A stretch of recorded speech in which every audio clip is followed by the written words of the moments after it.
은혜가 풍성하신 하나님 아버지, 저희에게 선물로 주신 귀한 날 처음 시간을 구별하여 하나님 앞에 나오게 하심에 감사를 드립니다.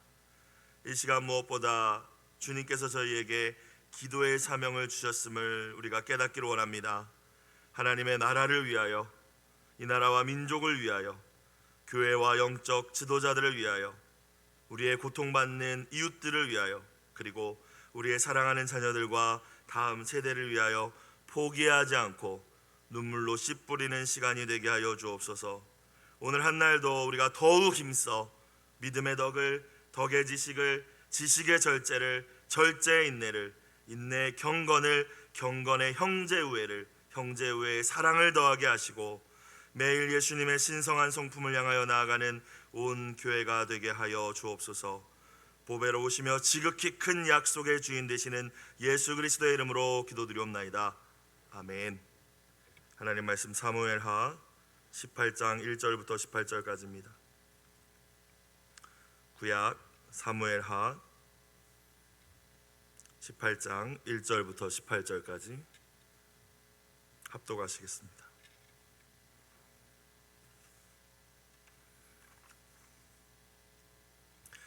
이에 다윗이 그와 함께한 백성을 찾아가서 천부장과 백부장을 그들 위에 세우고 다윗이 그의 백성을 내보낼세 3분의 1은 요압의 휘하에 3분의 1은 스루야의 아들 요압의 동생 아비새의 휘하에 넘기고 3분의 1은 가드 사람 이때의 휘하에 넘기고 왕이 백성에게 이르되 나도 반드시 너희와 함께 나가리라 하니 백성들이 이르되 왕은 나가지 마소서. 우리가 도망할지라도 그들은 우리에게 마음을 쓰지 아니할 터이요 우리가 절반이나 죽을지라도 우리에게 마음을 쓰지 아니할 터이라.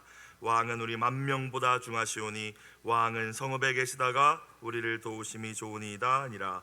왕이 그들에게 이르되 너희가 좋게 여기는 대로 내가 행하리라 하고 문 곁에 왕이 섬에 모든 백성이 100명씩 1000명씩 떼를 지어 나가는지라. 왕이 요압과 아비새와 이때에게 명령하여 이르되 나를 위하여 젊은 압살롬을 너그러이 대우하라 하니 왕이 압살롬을 위하여 모든 군 지휘관에게 명령할 때에 백성들이 다 들으니라. 이에 백성이 이스라엘을 치러 들로 나가서 에브라임 수풀에서 싸우더니 거기서 이스라엘 백성이 다윗의 부하들에게 패하매 그날 그곳에서 전사자가 많아 2만 명에 이르렀고 그 땅에서 사면으로 퍼져 싸웠으므로 그날의 수풀에서 죽은 자가 칼에 죽은 자보다 많았더라. 압살롬이 다윗의 부하들과 마주치니라. 압살롬이 노새를 탔는데 그 노새가 큰 상수리 나무 번성한 가지 아래로 지날 때에 압살롬의 머리가 그 상수리 나무에 걸림에 그가 공중과 그 땅 사이에 달리고 그가 탔던 노새는 그 아래로 빠져나간지라.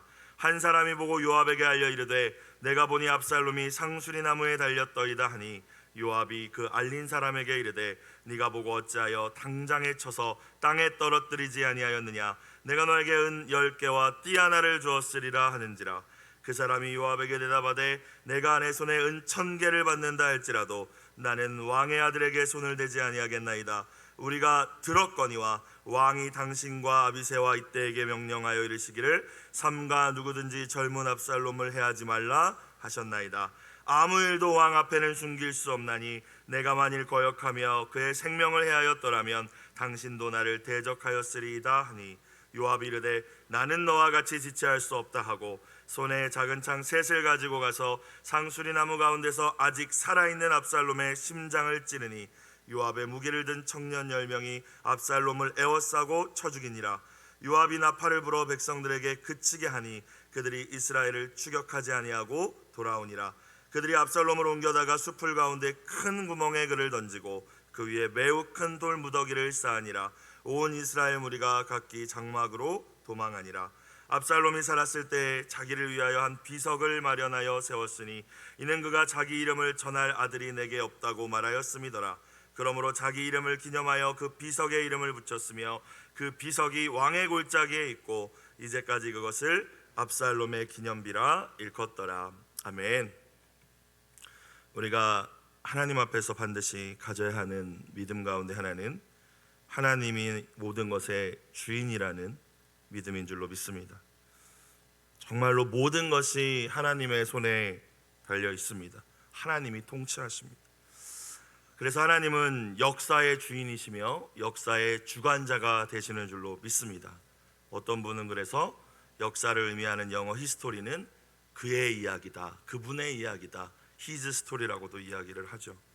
한 사람의 역사이든지 또 민족과 나라의 역사이든지 온 열방을 비롯한 창조 세계 우주 전체의 역사이든지 하나님께서 역사의 주관자가 되시는 줄로 믿습니다. 우리의 생사와 복도, 나라와 민족의 열방의 흥망성쇠도 주님 손에 달려 있는 것입니다.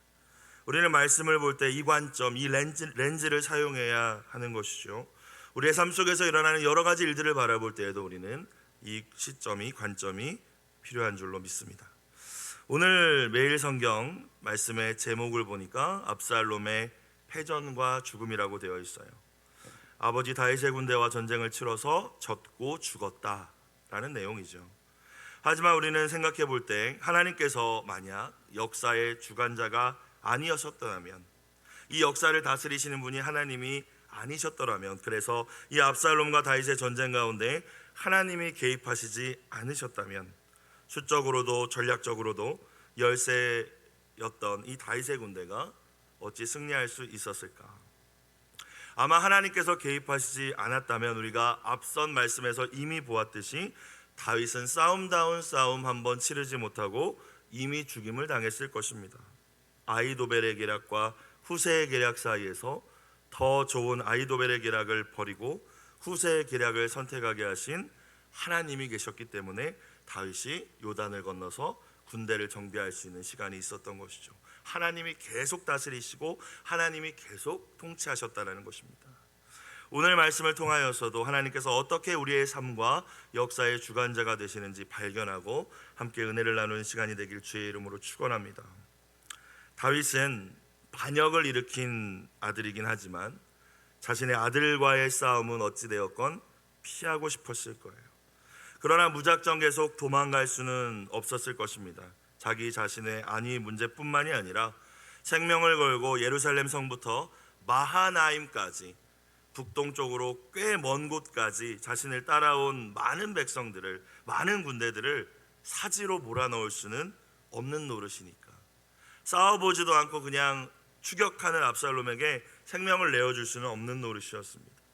결국 다윗은 대규모의 군대를 이끌고 자신을 추격해오는 이 압살롬과의 일전을 위하여서 군대를 정비하고 전쟁을 준비합니다. 오늘 말씀이 그렇게 시작되죠.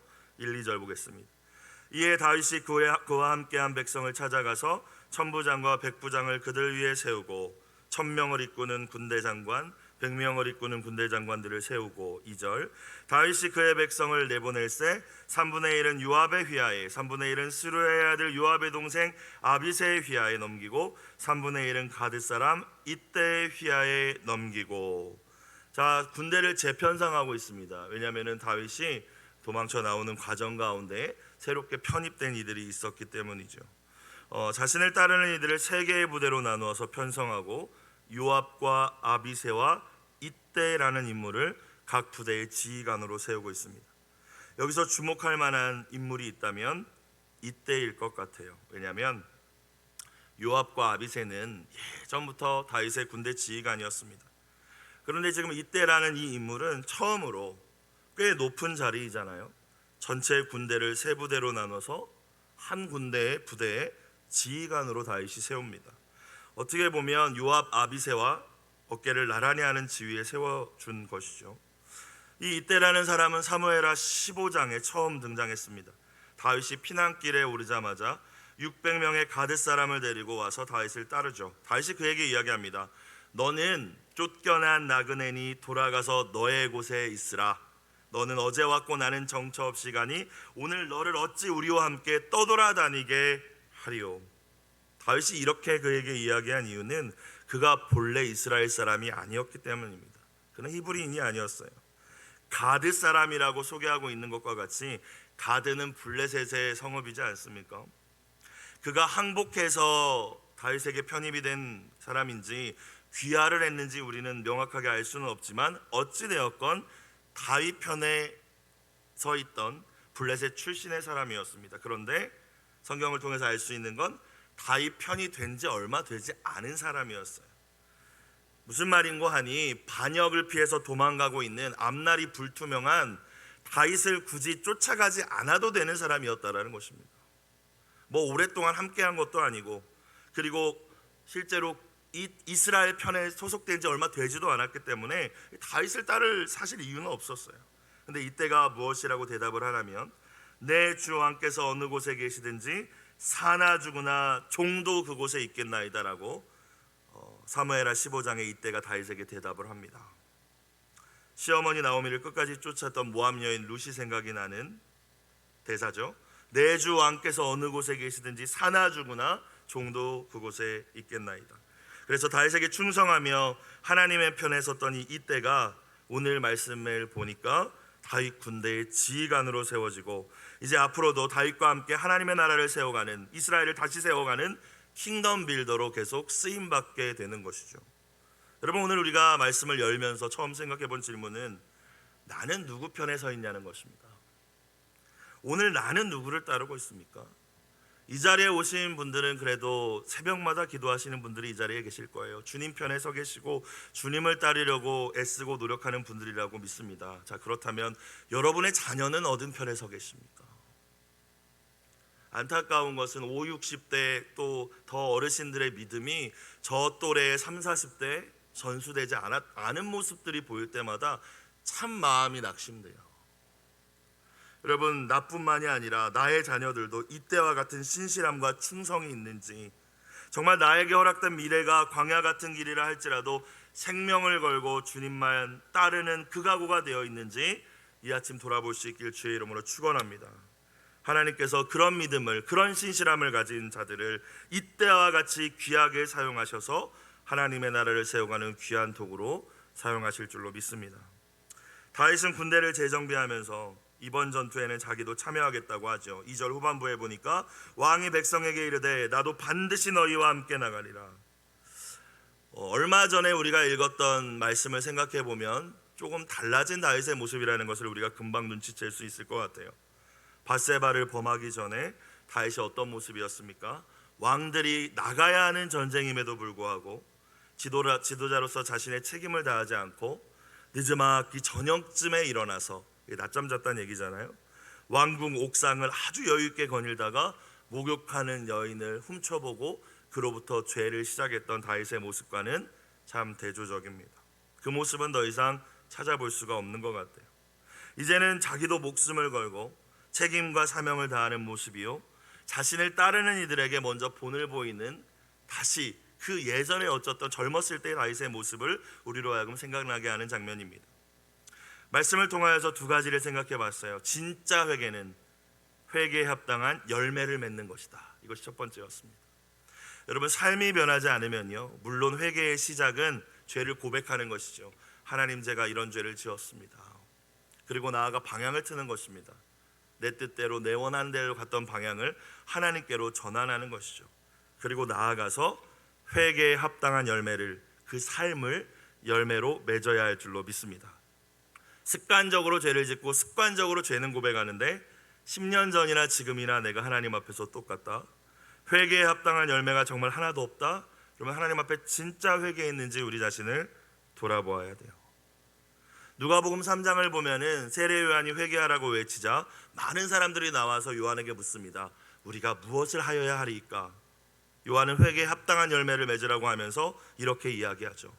자기 자신만을 위해 쌓아놓던 사람은 두벌옷을 가난한 자와 나누라, 음식도 나누라, 부가 된 것 외에 더 거두었던 세리들은 부가 된 것만 이제는 거둬라. 함부로 사람들을 대하고 맨날 원망 불평했던 너희 군인들은 강탈하지 말고 거짓 고발하지 말고 그 받는 급료를 족한 줄로 알아. 새로운 삶의 열매가 회개에 합당한 삶의 열매라고 요한은 이야기했습니다. 사랑하는 여러분, 이 아침 정말 옛삶을 벗어버리시고 회개에 합당한 열매, 그 삶이 있는지 저도 여러분도 함께 돌아볼 수 있는 시간이 되기를 축복합니다.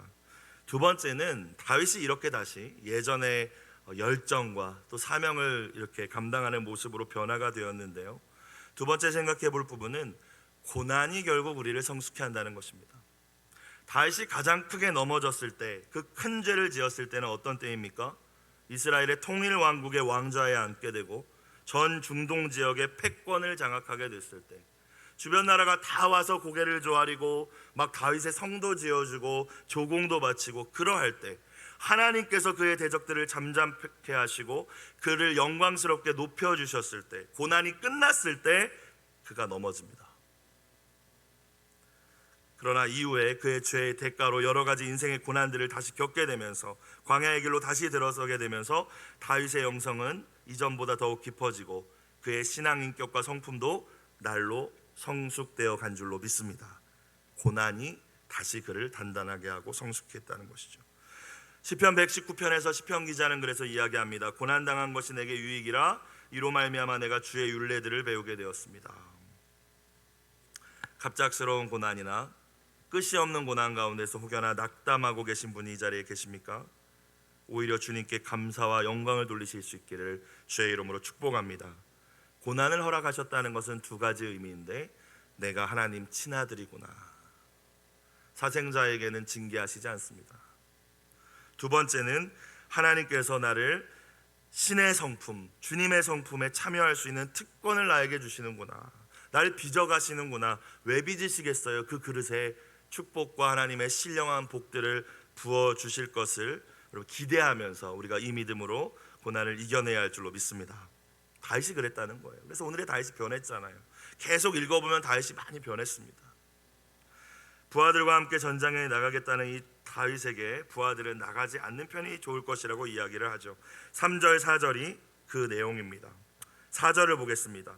왕은 우리와 함께 나가지 마소서 하니까 다윗이 4절, 왕이 그들에게 이르되 너희가 좋게 여기는 대로 내가 행하리라 하고 이제 군대만 나가죠. 다윗은 머무르고 너희가 좋게 여기는 대로 내가 행하리라.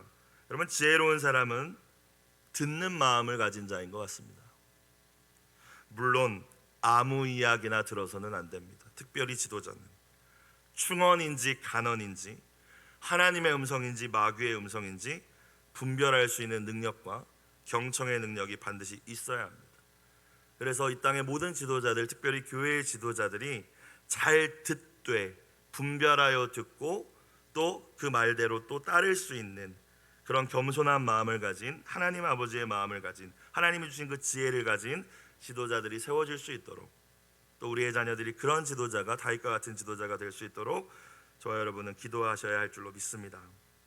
자, 이어서 보니까요, 5절을 보니까 죽어 마땅한 반역자 이 압살롬, 아들 압살롬에게 은혜를 베풀어 달라고 이 세 명의 지휘관들에게 명령합니다. 5절, 왕이 요압과 아비새와 이때에게 명령하여 이르되 나를 위하여 젊은 압살롬을 너그러이 대우하라 하니, 왕이 압살롬을 위하여 모든 군 지휘관에게 명령할 때 백성들이 다 들으니라. 두 번 반복됩니다. 물론 명령이 이게 해석들이 다양한데요, 번역마다 부탁하다라고 해석된 부분이 있어요. 그런데 가장 정확한 의미는 간곡하게 부탁하며 명령하다입니다. 명령했다라는 건 변함이 없어요. 이 사실을 기억하시고 뒤에 내용을 이따 살펴보겠습니다. 자, 이제 전투가 시작되었습니다. 압살롬의 군대는 수만여 명이고요, 다윗의 군대는 4,000명 정도로 예상이 됩니다. 전력 대 전력으로 붙으면 도저히 이길 수 없는 싸움이죠. 그런데 오늘 전장이 어디입니까? 말씀을 보니까 에브라임 수풀이라는 곳이에요.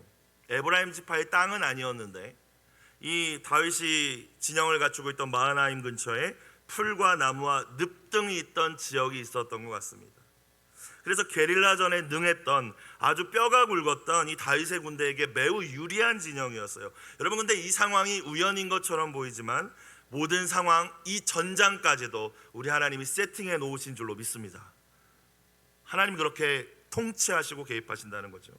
6절부터 8절, 이에 백성이 이스라엘을 치러 들로 나가서 어디서? 에브라임 수풀에서 싸우더니 거기서 이스라엘 백성이 다윗의 부하들에게, 압살롬의 군대가 다윗의 부하들에게 패하매 그날 그곳에서 전사자가 2만 명, 다윗의 군대보다 훨씬 많은 수가 전사했습니다. 압살롬 진영에서요. 8절, 그 땅에서 사면으로 퍼져 싸웠으므로, 이 말은 압살롬의 군대가 제대로 된 진영을 갖출 겨를도 없이 각계격파 당했다라는 말이에요. 수풀 속이라서. 그날의 수풀에서 죽은 자가 칼에 죽은 자보다 많았더라.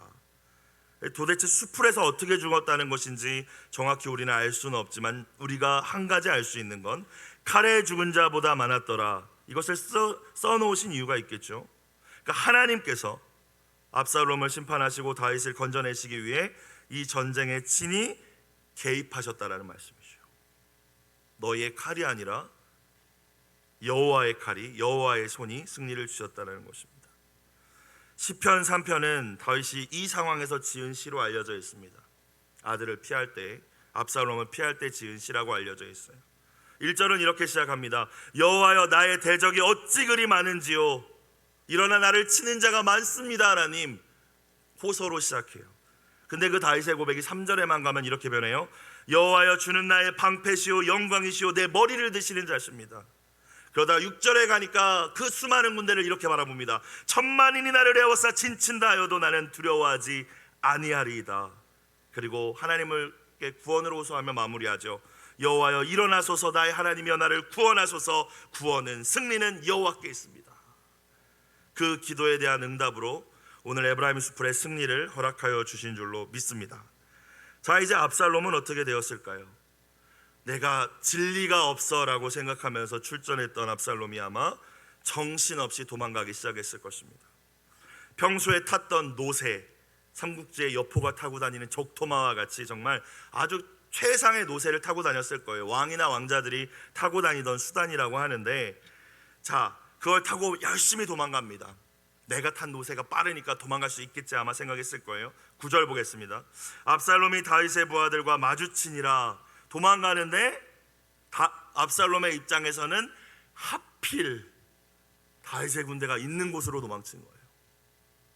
여러분, 원어를 보니까요, 또 다른 번역을 보니까요, 부하들과 마주치니라 사이에 우연히가 있어요. 우연히.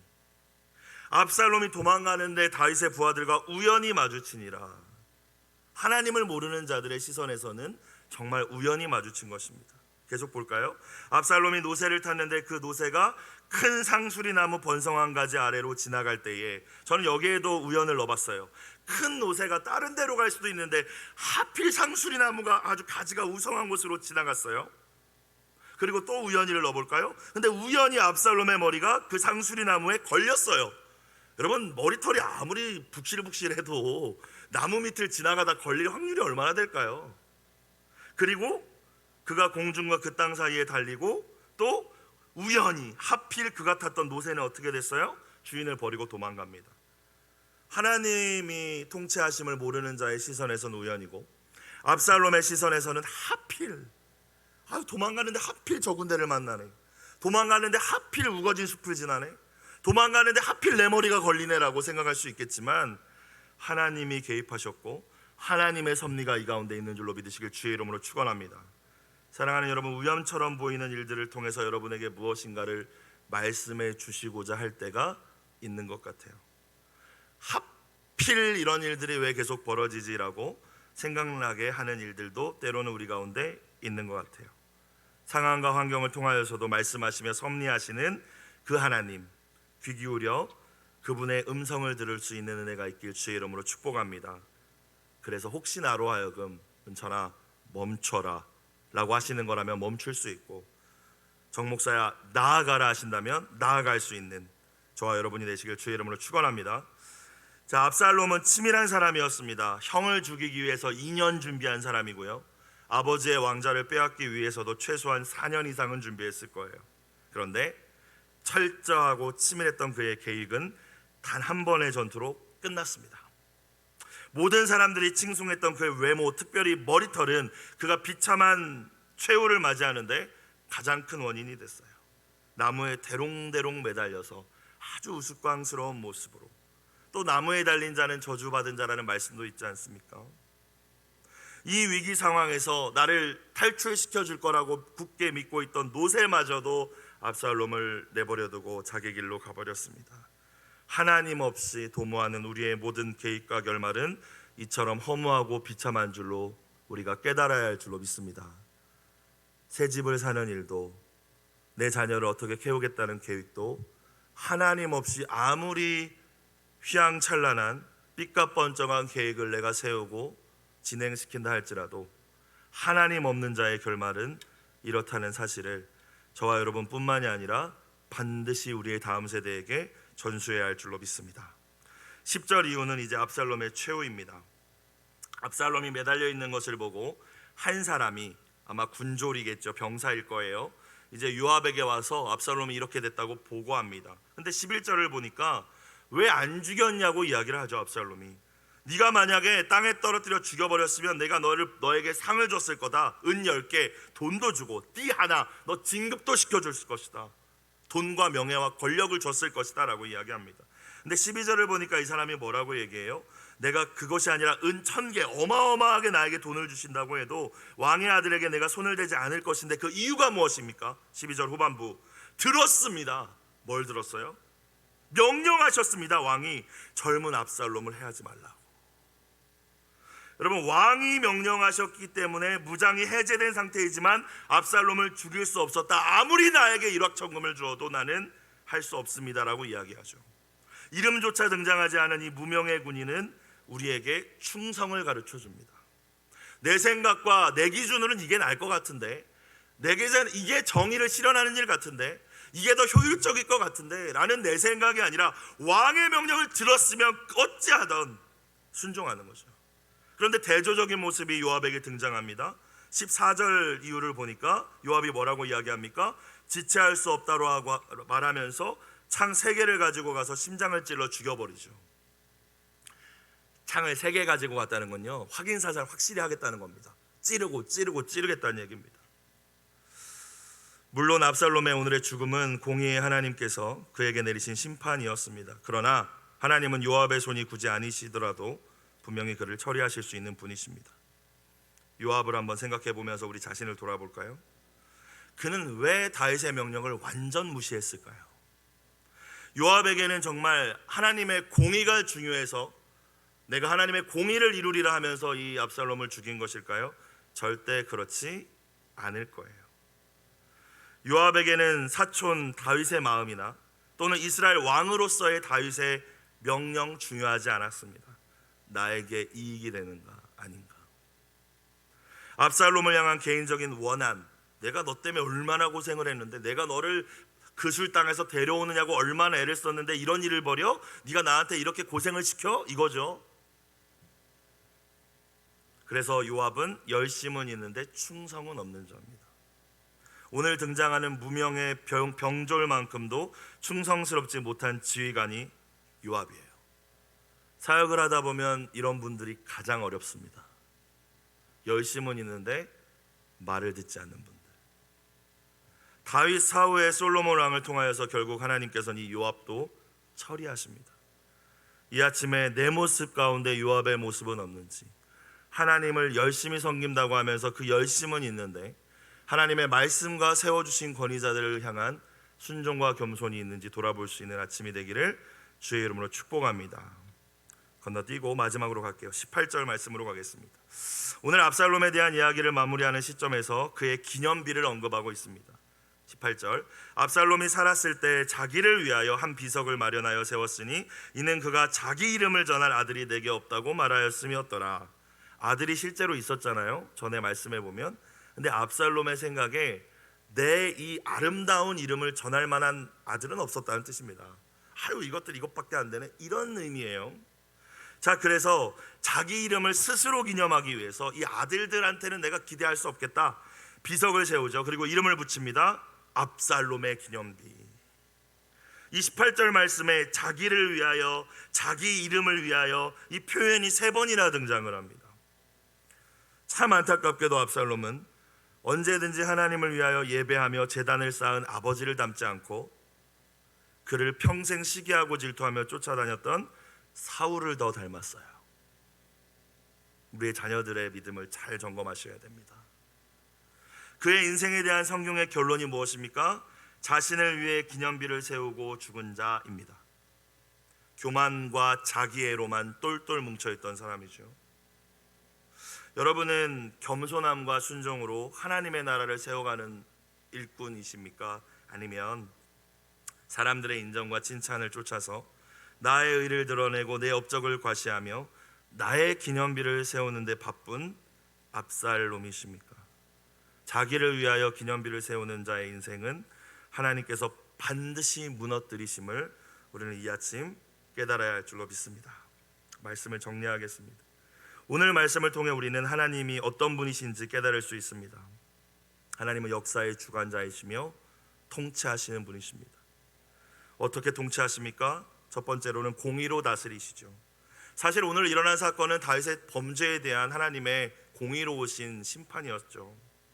하지만 그 가운데서 또한 하나님께서는 하나님을 의지하지 않고 하나님과 하나님이 세우신 권위를 대적하는 이들도 심판하심을 보여주십니다. 압살롬을 반드시 심판하시죠. 우연처럼 보이지만 그가 결국 하나님의 심판을 피할 수 없음을 보여주십니다. 한 가지 더 생각해 본다면 그럼에도 불구하고 다윗에게 하나님은 어떤 분이십니까? 언약에 신실하시며 하나님을 의지하는 자를 결국에 건져내시는 분이신 줄로 믿습니다. 하나님 오늘도 그렇게 역사를 이끌어 가시고 통치하실 거예요. 이 아침 우리가 이 하나님을 정말 믿는다면, 그분의 다스림신과 통치와 주권을 진짜 신뢰한다면 다윗이 시편에서 고백했듯이 천만인이 우리를 둘러싸는 상황에 처해 있다 할지라도 담대하게 승리할 줄로 믿습니다. 이 은혜가 함께 하시길 주의 이름으로 축원합니다. 기도드리겠습니다. 사랑과 은혜가 풍성하신 아버지 하나님, 하나님의 손에 나와 우리 가정의 생사화복이 달려있음을 믿습니다. 이 나라와 민족의 흥망성쇠 또한 오직 하나님의 주권 아래에 있음을 고백합니다. 공의로 압살롬을 심판하시고 언약을 끝까지 성실하게 이루어 주시기 위하여 다윗을 건져내신 하나님을 찬양합니다. 오늘 우리의 삶 속에서도 하나님의 통치와 섭리가 나타나게 하여 주시고 언제나 다윗과 같이 하나님만 의지하고 경외하는 저희가 되게 하여 주옵소서. 예물 드린 손길을 기억하여 주시고 주님 그 눈물을 받으시며 응답하여 주옵소서. 예수님의 이름으로 기도드리옵나이다. 아멘. 주기도문 드리겠습니다.